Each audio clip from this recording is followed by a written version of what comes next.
भूकंपाचा स्फोट लपून राहत नाही. शेकडो मैलांवरचे अत्यंत संवेदनक्षम असे ग्राहक त्याची नोंद घेतात. तबकड्यांवर काटे फिरतात. सरकत्या पट्टीवरचा शाहीचा टाक उभा हिसका देतो. शक्तीचा उत्सर्ग हा नोंदला जातोच. पण हा पायाखालचा हादरा, ही पायाखाली सरकणारी जमीन सर्वांना जाणवते. पण मानवाच्या संकुचित संवेदन क्षमतेच्या बाहेरच्या अशा कितीतरी शक्ती आहेत की त्यांचा उत्सर्गच काय, त्यांचं अस्तित्वही मानवाला अज्ञात असतं. पण पृथ्वी तलावर मानव हा काही एकटाच नाही.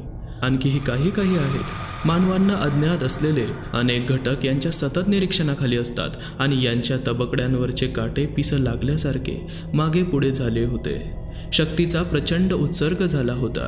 त्याचा शोध आवश्यक होता. खाणीच्या काठापासून विषाने आशा गेले होते. त्या वठलेल्या झाडावर लोंबकळणारं शेवाळं निश्चल झालं होतं. जग्गू, शिरप्या, काळ्या आणि तो चौथा यांची निश्चेष्ट कलेवर होती. त्याच अवस्थेत पडली होती. पण त्या काठावरची हवा घुसळली जात होती. काहीतरी तिथे घिरट्या घालत होतं. इथेच त्या प्रलयंकारी संहारक शक्तीचा उत्सर्ग झाला होता. पण तिथे आता त्या कलेवर आणखीच काहीही नव्हतं. वठलेल्या झाडावरचं शेवाळं तपासून झालं. त्याचा कशासाठी वापर करण्यात आला होता याचंही निदान झालं. पण आता ही केवळ निर्धारित कवच होती. त्यात वावरणाऱ्या कर्त्यांच्या हस्तकामाचे पुरावे सर्वत्र पसरले होते. पण तो कुठे होता त्याचा पत्ताच नव्हता. घुसळणारी हवा हळूहळू शांत झाली. निरीक्षक गेला होता. 24 तास उलटायच्या आत दुसरा धक्का बसला. तीच ती प्रखर शक्ती पुन्हा कार्यरत झाली होती. पुन्हा एकदा शोधाचं काम सुरू झालं. सर्व अदृश्य पातळीवर होतं. त्या शोधाच्या परिघात एखादा मानव आला असता तर त्याला प्रत्यक्षात काहीही दिसलं नसतं. पण आसपासची हवा तापल्यासारखी वाटली असती. श्वासाला अडचण जाणवली असती. शरीरावरचे केस शहारून ताठ उभे राहिले असते. कमजोर हृदयाच्या माणसाला हृदयविकाराचा झटकाही आला असता. कारण तो परिघ मानवांसाठी नव्हता. त्या नघातकी ठरू शकला असता. एखाद्या सुसाट वेगाने आलेल्या तीरासारखी ती शक्ती माळ रानावरच्या त्या एकाकी झाडावर केंद्रित झाली. तिथलं उघडं विवर आता निश्चल होतं. पण जमिनीच्या गर्भातून उफाळून वर आलेल्या त्या अस्थिंना नाचवणाऱ्या शक्तीचे असंख्य ठसे आसपास होते. पण पुन्हा एकदा तो करता अदृश्य झाला होता. हवा संतापाने धुमसायला लागली. त्या झाडाला हिसके बसायला लागले आणि मग एकाएकी तो 40 फूट उंचीचा पानाफळाने डवरलेला मोठा वृक्ष एखाद्या तुफानात सापडल्यासारखा वाकला. काड आवाज करून उन्मळून खाली पडला. तरीही त्याला धक्के बसत होते. ते प्रचंड खोड जमिनीवर गडाबडा लोळत होते. इथे काहीतरी झालं होतं. पण आता त्याचा शोध अशक्य होता. विष अगदी शेवटच्या क्षणी बचावला होता. त्याच्या शरीरावर स्वार झालेली ती विराट शक्ती त्याला सोडून गेली आणि दुसऱ्याच क्षणी तो क्षुब्ध शोधक गिरट्या घालीत गावावरून, रस्त्यावरून, विषाच्या घरावरूनही गेला. त्या क्षणी विषा जर बेशुद्ध अवस्थेत खाली पडलेला नसता तर तो एखाद्या कागदाच्या कपाट्यासारखा वर उचलला गेला असता. शेकडो फूट वर नेला गेला असता आणि गरगर फिरवून खाली भिरकावला गेला असता.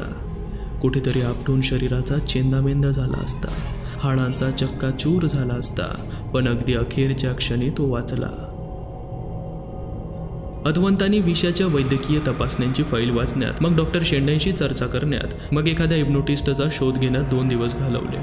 त्यांच्या नकळत विषाने आणखी एक पायरी ओलांडली होती. आपल्या दिवसाच्या धावपळीने आणि श्रमाने त्याला खूप थकावट आली होती. सकाळभर तो पारावर बसून होता. दुपारचं जेवण होताच भिंतीला पाठ लावून बसला होता. तसाच झोपी गेला होता. आईने कसा तरी आडवा करून डोक्याखाली उशी दिली होती. विषा 4 वाजता टक्क जागा झाला होता. झोपेत आपल्याला कोणीतरी हाक मारल्याचा त्याला भास झाला होता. झोपेतून जागा होताच त्याची नजर समोरच्या खिडकीकडे गेली. खिडकीबाहेर चकचकता चंद्र होता. त्या चंद्राच्या गोलात तो धन्याचा चेहरा होता. विषा उठ, विषा बाहेर ये, विषा उठ, विषा बाहेर ये. मोडता न येण्यासारख्या त्या आज्ञेखाली विषा उठला. घराबाहेर आला, वाड्याबाहेर आला, रस्त्याला लागला. त्याची पावलं त्या नाल्याकडे चालली होती. तो नाल्यापाशी आला. खुणेच्या दगडापाशी बसला. खालची ओलसर माती हातांनी उकरायला लागला. मातीतले पांढरे कपडे, छलके तुकडे तो एका बाजूस काढून ठेवत होता. त्याच्या आसपासच्या 20 फुटांच्या परिसरात कोणीही फिरकत नव्हतं. तिकडे वळलेली जनावरं एकदम कोणीतरी ढुशी दिल्यासारखी बिचकत आणि माघारी वळत. तिकडे यायला निघालेले लोक 5-7 पावलं पुढे आले की थांबत. कोणाला काहीतरी काम आठवे, कोणाला कसला तरी गलिच्छ दर्प येई, कोणाला झाडाखाली गुरगुरणाऱ्या मोठ्या पुत्र्यासारखं काहीतरी पाहिल्यासारखं वाटे. सर्वजण घाईघाईने मागे जात. एवढं खरं, त्याच्या शेजारी ओलसर मातीचा ढीग झाला होता. त्याने ढिगावर आणखी माती आणून ओतली. नाल्यातून ओंजळीने पाणी आणून ते त्या मातीवर शिंपडलं. आधीच्याच ओलसर मातीचा आता जवळजवळ लगदा झाला होता. त्या लगद्यातून वेगवेगळे गोळे काढून एकाचं डोकं, एकाचे हात, दुसऱ्याचे पाय, तिसऱ्याचा धडाचा भाग असे जरासे मानवी शरीरासारखे दिसणारे आकार विषाने तयार केले आणि असा हा सुमारे 7 फूट उंचीचा माणूस त्याने जमिनीवर आडवा झोपवला. आता त्याने त्या पांढऱ्या छलका, शिंपल्या हातात घेतल्या आणि एक एक करत त्या सर्व त्या मातीच्या निश्चेष्ट आकृतीत रोवल्या. कवटीची हाडं डोक्यात, जबड्याची हाडं तोंडात, छातीच्या फासड्या छातीत, हाताची हातात, पायाची पायात, अर्थात सर्व अस्थी उपलब्ध नव्हत्या. ज्या होत्या त्या फुटक्या होत्या, जळून काळवंडल्या होत्या, होरपळल्या होत्या, पण त्यांच्या जागा अचूक होत्या. वरून मातीचा लगदा दाबून त्याने ती हाडं चिखलात रोवली. चेहऱ्यावर डोळ्यांच्या जागी 2 खोबणी, नाकाचा बसका आकार, तोंडाच्या जागी एक आडवी चीर, कानांचे अर्धवट आकार इतपत मानव सदृश्य कोरीव काम केलं. मग तो मागे सरला. आतल्या आत भीतीने जीव जायची वेळ आली होती. शेवटचं, सर्वात महत्त्वाचं, सर्वात भयंकर काम राहिलं होतं. तो एक हावभाव करायचा होता. तो एक शक्तिशब्द उच्चारायचा होता. त्या मृत्तिका राक्षसात चेतना आणायची होती. त्या 7 फुटी सुप्त राक्षसी प्रतिमेशेजारी विषा गुडघ्यावर बसला. त्याने आपले दोन्ही हात डोक्याच्या वर नेले. दोन्ही हातांच्या मुठी मिटलेल्या होत्या. अंगठे बाहेर आले होते. जीव घुसळविणारा, अंगाची लाही लाही करणारा तो प्रलयंकारी शक्ती शब्द त्याने मोठ्याने उच्चारला आणि दोन्ही हातांच्या मुठी वळवून अंगठे खाली करून हात जोराने खाली आणले. अंगठे ते अजून ओल्याच असलेल्या लगद्याच्या आकृतीच्या छातीत घुसले आणि त्यांच्या उरोस्तीला स्पर्श झाला.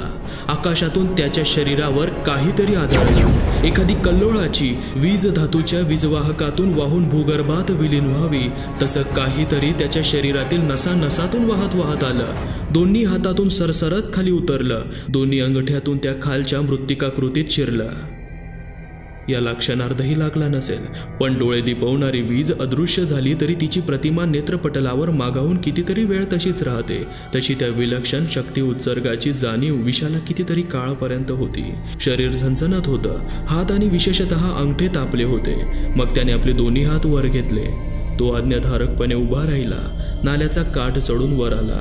घराच्या रस्त्याला लागला.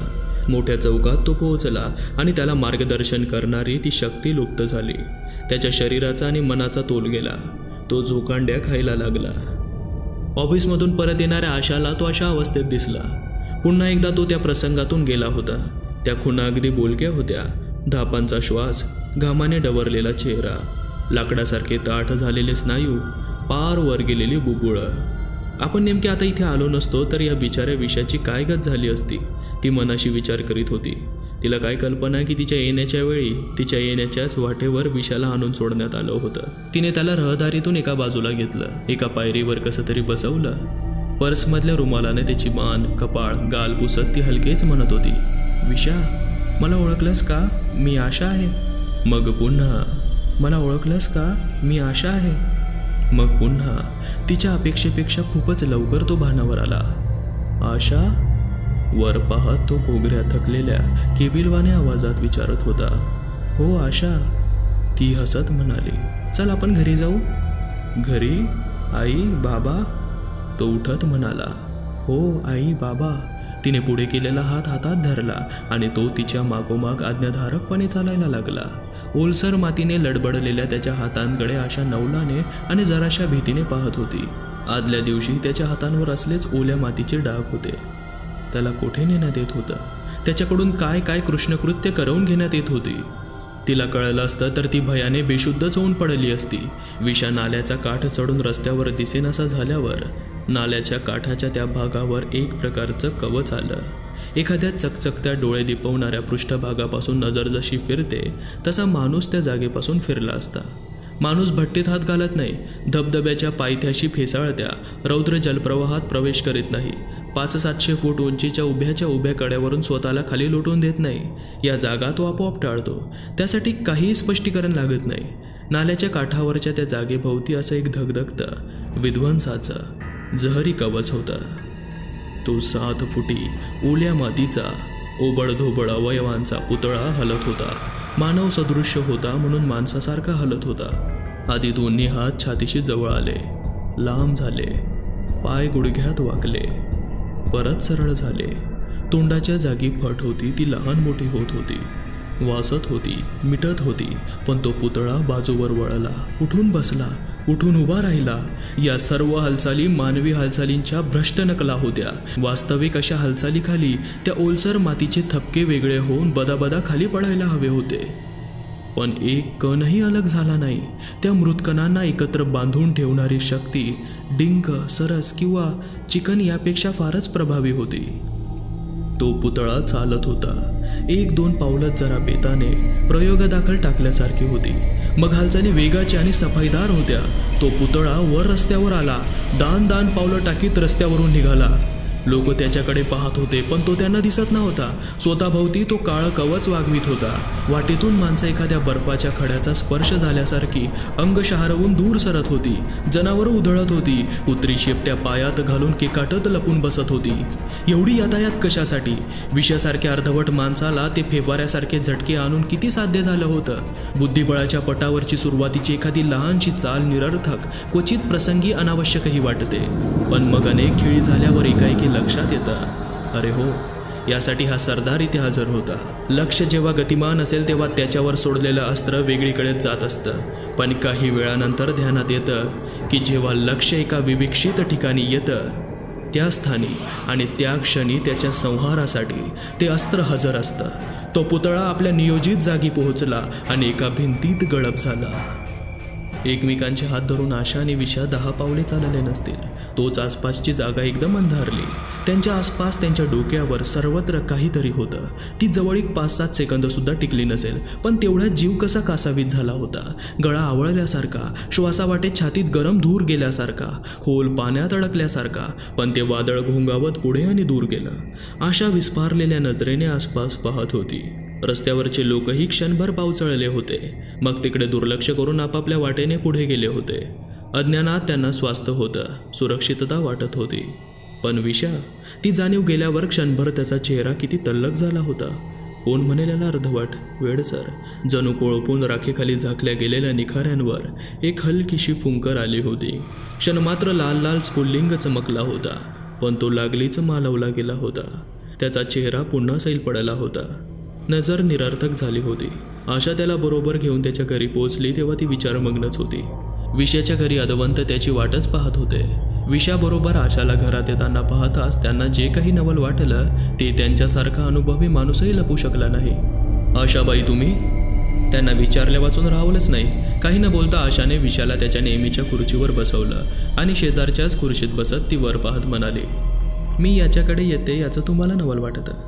मी तुम्हाला सांगितलेलं हकीकतीनंतर तुम्ही त्यानंतर यायला लागलात की त्याआधी येत होतात? प्रश्न तोंडून निघताच त्यांना समजलं की आपली चूक झाली. नेहमीचा संशयी स्वभाव आडवा आला होता. प्रश्न अगदी सहजगत्या निघाला होता. आशाची नजर त्यांच्यावरून हलली नव्हती.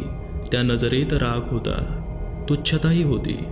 तुम्ही त्याच्या आईला विचारू शकतात, ते आहेतच इथे. सॉरी, माझी चूक झाली, ते म्हणाले. ठीक आहे, ही चूक तुम्हाला महागात पडणार नाही, पण मी तुम्हाला दिलेला इशारा लक्षात राहू द्यात. अदवंत साहेब, आता या विषयाला विचाराल, तू कुठे गेला होतास, काय केलंस, तुझ्याबरोबर कोण होतं? तो एकाही प्रश्नाचं उत्तर देणार नाही. नुसता तुमच्याकडे पाहत बसेल, कारण त्याला प्रश्नांचा अर्थ समजणार नाही. मलाही विचारू नका, कारण मी त्याच्याबरोबर नव्हते. बँकेतून 5 वाजता निघाले, येणार होते इथेच, कालही आले होते, पण मला तो वाटेत चौकातच भेटला. अशाच अवतारात होता, पण आता तो मला ओळखतो, आशा म्हणून ओळखतो. विशाची आई आतून बाहेर आली. आलास का विशा? अगं बाई, तूही आलीस वाटतं आशा. आवाज ऐकला, म्हटलं कोण आहे पाहावं. हे पोलीस आहेत आशा, विशाला सरकारी हॉस्पिटलमध्ये नेणार आहेत, तपासण्या करून घ्यायला. विशाच्या वडिलांची वाट पाहत आहेत, येतीलच एवढ्यात. थांबणार आहेस ना? त्यांना भेट तरी एकदा. थांबते ना? अद्वंतांकडे पाहत ती म्हणाली.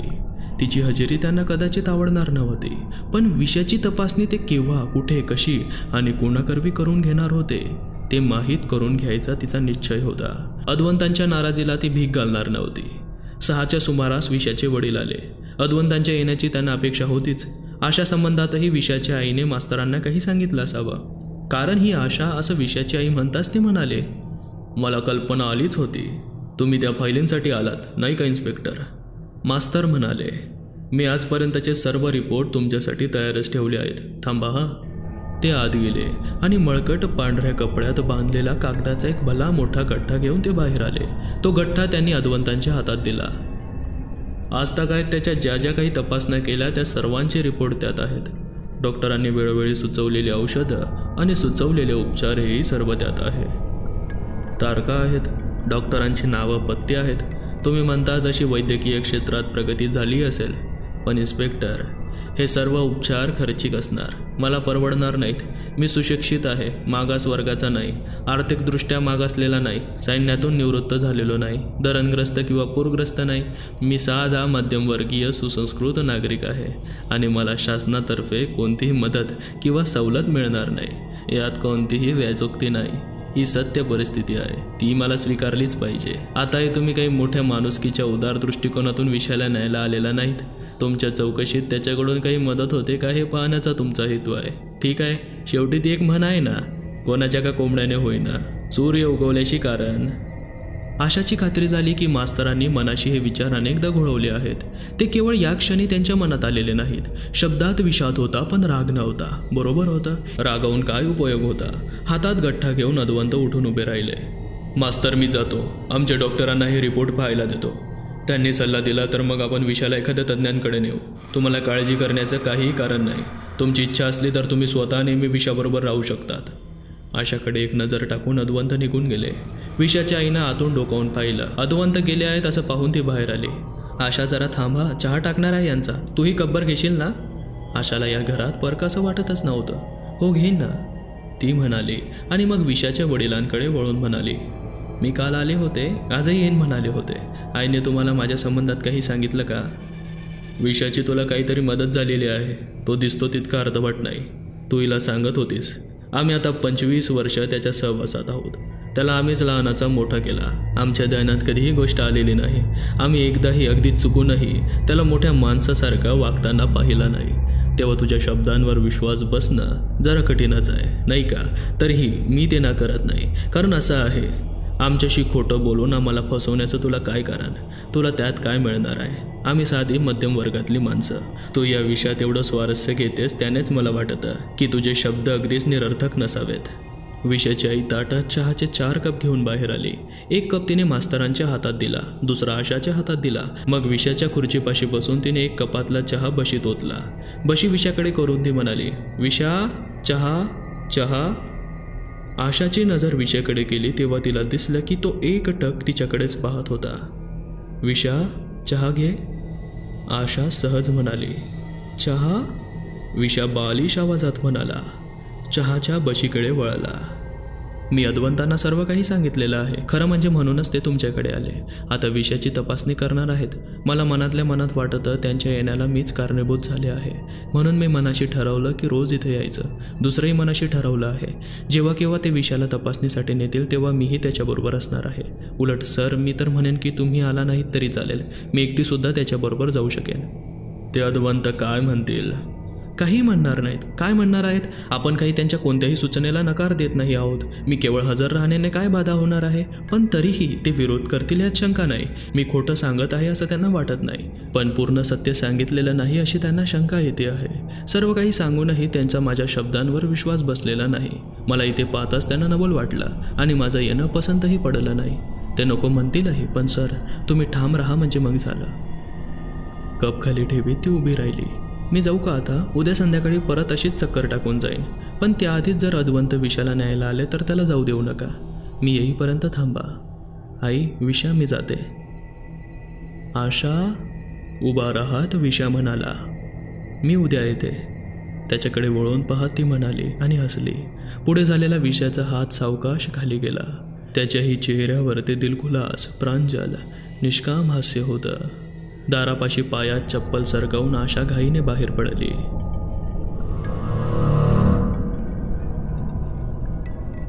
मित्रांनो, हे साहित्य दर्जेदार ऑडिओ स्वरूपात बनवण्यास आम्हाला खूप मेहनत घ्यावी लागते. त्याचा मोबदला म्हणून तुमचा एक सबस्क्राईब, एक लाईक, एक शेअर आम्हाला आणखी मेहनत घेऊन उत्तम भाई साहित्य बनवण्यास नक्कीच प्रोत्साहन देईल. अघोरी